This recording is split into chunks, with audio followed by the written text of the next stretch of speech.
Good morning. Friends, colleagues, it's been an honor being a part of the class of 2013.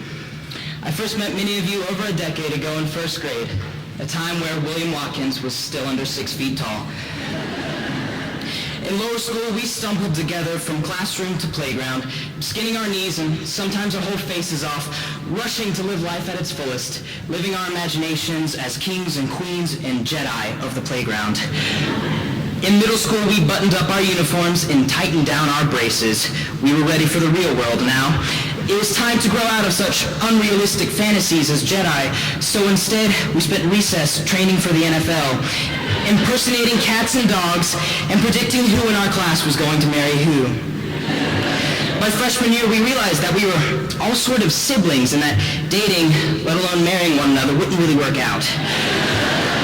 And even though our teeth were straightened and our bowl cuts were spiked, we couldn't help but feeling like we'd known each other for just a little bit too long.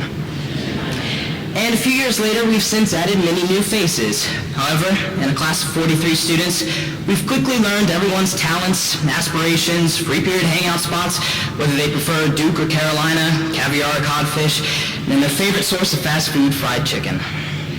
Now, as a fragile, developing mind, having this many people so close to you is an invaluable support system, and I'm thankful for it.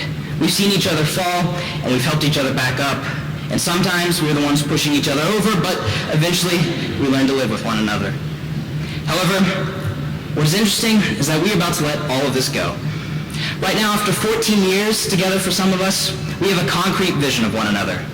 After so much time, the vision held by our peers is sometimes the vision we hold for ourselves. We think we know who we are right now, but truthfully, we only know who we've been for 3, 7, 14 years. Our history has become our identity. Right now, some of us may leave here today weighing the possibility of majoring with a degree in Candy Crush because honestly, we're freaking out right now and we have no idea where our life goes on from here. But that will change. As we move on from this stage, we stretch our legs and take the first real step outside of our comfort zone. It's there that we will grow the most, live the most, and learn the most about ourselves.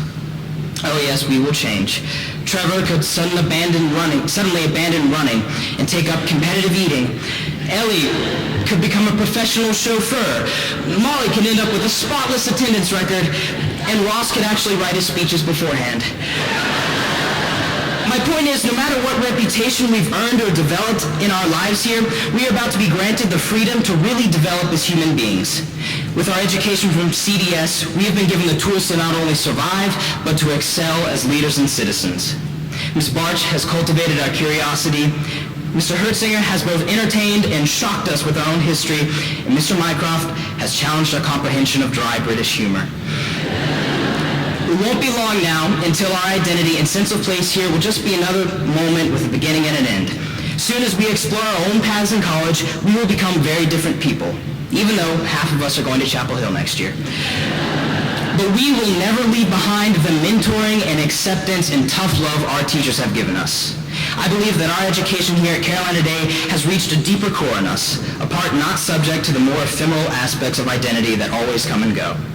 Because of this core, we have amazing potential to do well in life, despite our sometimes spotty reputation of tardies with Miss Gooch. Now I'm excited to see what every one of us will become. And yes, I think we will be surprised by one another. In my experience, no one here has failed to surprise me. It's your passions class that may take you by surprise. And it's the strong foundation we've been given that will allow us to pursue them, whether we've known them all along or yet to discover them.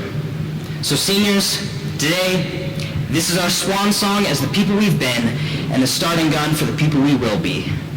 Lastly, I thought that since we're celebrating academic achievement, I should end with a scholarly quote. I couldn't find one, so I borrowed from the most recent Batman film.